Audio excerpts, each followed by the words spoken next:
As is becoming better known now, psychedelics were part of Tibetan Buddhism, and they were distinctly part of Vajrayana Buddhism, which is Tantric Buddhism.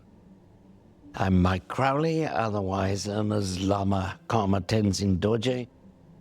I had to study for 23 years and was finally admitted as a Lama of the Kaju order. I've taken, I would say, close to 100 different psychedelics. Did you tell your lamas about these experiences? Well, not at first. I mean, after a few years, and he'd got his own center where he taught meditation and so on, and I would see him on a regular basis, at least once a month, and he said, "Some people tell me that you do psychedelics. Is this true?" And I said, "Yes." Yeah, I never lied to my Lama. I mean, there's no point. And so I said, "Yes, it is." And he just said, "Good," and changed the subject.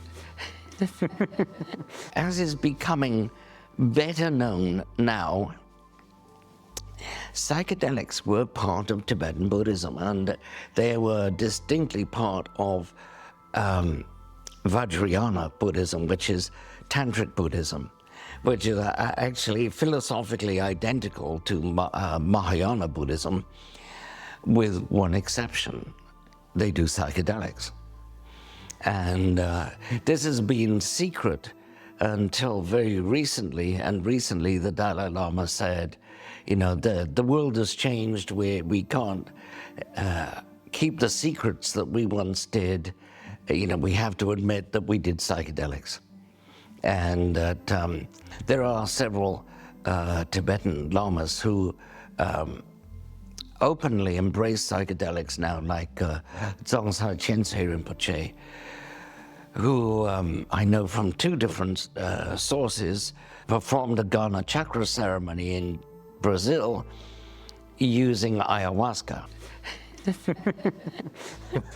Do you think that psychedelics can help us grow together and create community in another way? Yes, I really do. Of course, we have to guard against certain people that psychedelics are not appropriate for. If somebody doesn't have any schizophrenic tendencies, it's quite safe for them to do psychedelics, unless they have some other psychological problems, like psychopaths, for instance. I think that psychedelics are fine for most of the population, but there are some restrictions which should be put on psychedelics for the few.